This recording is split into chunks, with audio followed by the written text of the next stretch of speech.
Okay, this video is going to be addressing one of the questions I received from a subscriber a while back. They want to hunker down in their basement, but they've heard, they're afraid the whole thing will catch fire, et cetera, et cetera. And what do you need to do if that's all you have?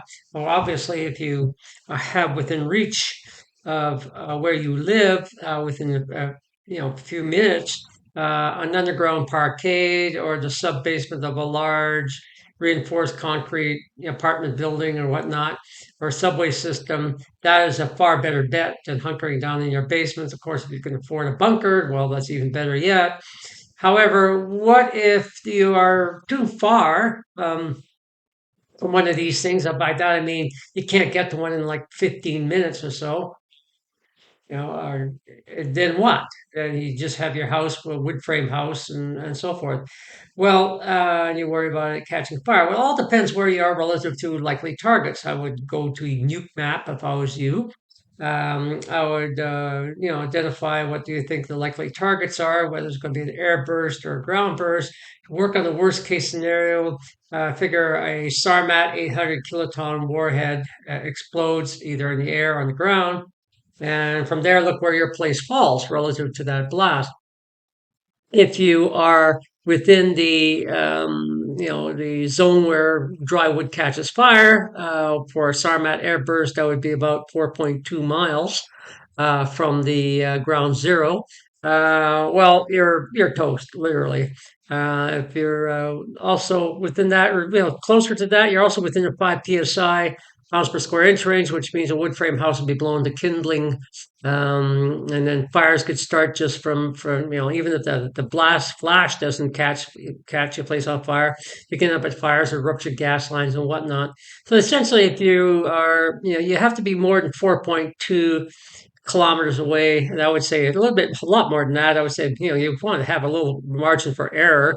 I'd want to be at least 6 kilometers, and then even think about doing this. For the farther the better. If that's the days, you have to be able to hopefully have a sense that when this is going to happen, there was a warning signs of impending nuclear war or escalation that could lead to one, then get out of Dodge.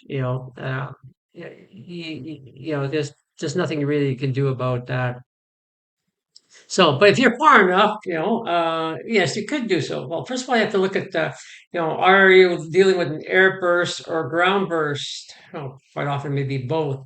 They'll ground burst on on airport runways, whatnot, military targets and stuff like that. They have to deal with fallout, and fallout can be really serious from a ground burst. You could easily have, yeah, 1,000 rads per hour to start with, and then within 7 hours, you're still dealing with 100 an hour.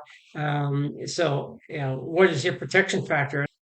Well, you're still going to get, you still can die, get a lethal dose in the course of that first 7 hours, or at very least get very, very sick, depending where you are. If you're right in the major red zone for the fallout, you're pretty well going to die. If not, you can get very sick. So what do? You got to reinforce that. What if you don't have a lot of time? Well, okay, then the classic things from Protect and Survive and some of the other 60s nuclear survival things, get a big table, cover it with books, fill pillowcases full of sand to create sandbagging, throw sand on the side of sand or dirt. On the side of your basement, throw sand or dirt on the floor directly above where your refuge is going to be, which preferably should be in the corner. Try and improvise something like that. Any shielding is better than no shielding, and just pray.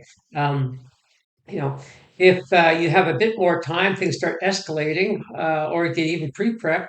You can build a lean-to in your basement with plywood and 2x4s. I'll give links to these plans how to do that, and put sandbags along the way to create a few layers of that, and that'll get your protection factor to 20, 30, 40, maybe even 50 if you really have a lot of several layers of these sandbags.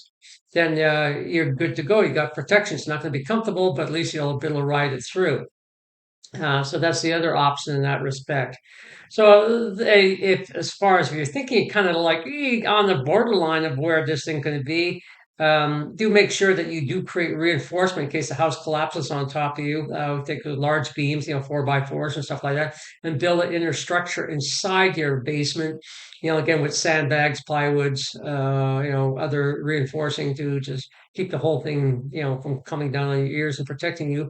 Yeah, if your house is a dark color, repaint it a lighter color. Make sure you set up some white sheets you can kind of hang over. Your windows to reflect the heat. If you have a chance, wet those sheets. If you have another chance, hose down the outside of your house to at least a spacing towards the target zone, and just pray. I mean, all you can. There's no guarantees. All you try to do is improve your chances of survival. Well, that's the basics of that. I'll have some links on the subject in there. So please comment, like, and subscribe.